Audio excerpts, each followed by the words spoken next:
আসসালামু আলাইকুম রহমতুল্লাহ। আপনারা ঠিক আমার পিছনে যেটা দেখতেছেন এটা হচ্ছে একটা কবর। আমরা ঠিক আজ থেকে প্রায় এই কবরটা হচ্ছে আমাদের পার্শ্ববর্তী, এই যে ওদের বাড়ি হচ্ছে এটি পূর্ব পাশে যেটা দেখা যাচ্ছে, টিন দেখা যাচ্ছে, এটা হচ্ছে ওদের বাড়ি, আমাদের এলাকার মুনিয়া। তাকে আমরা কবর দিছি আজ থেকে প্রায় 3 থেকে 4 মাস আগে। এখন কবরটা একদম শুকিয়ে গেছে। চিন্তা করতেছি ও দুনিয়ায় ছিল আমার মতো একটা ছেলে।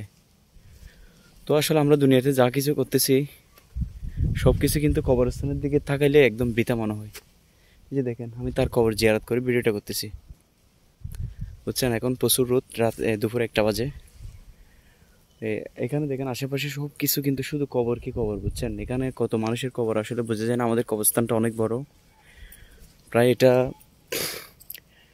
পূর্ব চাম্বল, চট্টগ্রামের বাঁশখালী উপজেলায় চাম্বল, পূর্ব চাম্বল, চাম্বল ইউনিয়নের পূর্ব চাম্বল, মানিক পাহাড়, বিশাল কবরস্থান। প্রায় এটা 20 কানি মতো জায়গা জুড়ে অবস্থান, বিশাল একটা কবরস্থান। এখানে আমাদের পূর্ব চাম্বলের, পূর্ব জঙ্গল চাম্বলে যারা বসবাস করি ওদের কবর, ওরা আমরা যদি মৃত্যুবরণ করি আমাদেরকে এখানে কবরস্থ করা হবে।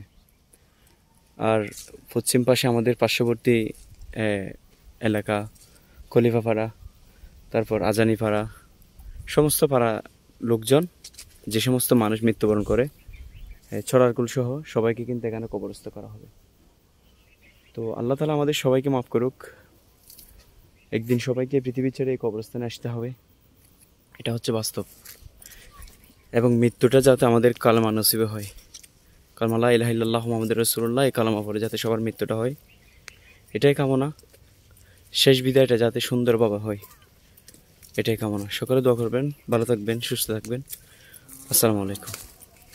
আর সবচেয়ে বেশি আমাদের এলাকার সবচেয়ে বেশি ইন্টারেস্টিং বিষয় হচ্ছে কি জানেন, আমাদের যে বিশাল সুবিশাল কবরস্থান রয়েছে, কবরস্থানের মধ্যে যদি অতিরিক্ত জঙ্গল হয়ে যায়, ওগুলো পরিষ্কার করার জন্য আমাদের এলাকার মানুষ সবসময় ঐক্যবদ্ধ থাকে। যেমন আমাদের পার্শ্ববর্তী গ্রাম কলিয়াপাড়া, সরারকুল, আমাদের পূর্ব চাম্বল, জঙ্গল চাম্বল, পার্শ্ববর্তী যে সমস্ত যাদেরকে এখানে কবরস্থ করা হবে সবাই ঐক্যবদ্ধ হয়ে কবরস্থানটা পরিষ্কার করে।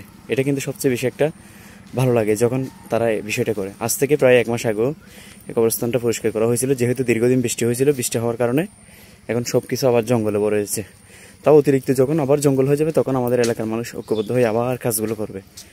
তো এগুলো কিন্তু যারা পরিচালনা করেন সকলের নিকট কৃতজ্ঞতা প্রকাশ করছি। ধন্যবাদ সবাইকে। আপনারা সামনে ইনশাল্লাহ এগুলো করে যাবেন। আমাদের সামনে যাতে কবরগুলো যাতে নষ্ট না হয়, যাতে ভালো থাকে, সব সময় মনে করেন দেখতে একটা সুন্দর লাগবে। অন্য কোথাও থেকে দূর থেকে যদি একটা মানুষ আসে দেখার জন্য, ওরা দেখার পর বলবে এদের এলাকার মানুষগুলো অনেক ভালো, ঐক্যবদ্ধ, সবাই কাজ করে, মানে এখানে কাজগুলো করে, যেমন কবরস্থানগুলো পরিষ্কার করে। তো এগুলো হচ্ছে মহত্বের কাজ। ধন্যবাদ সবাইকে। আসসালামু আলাইকুম।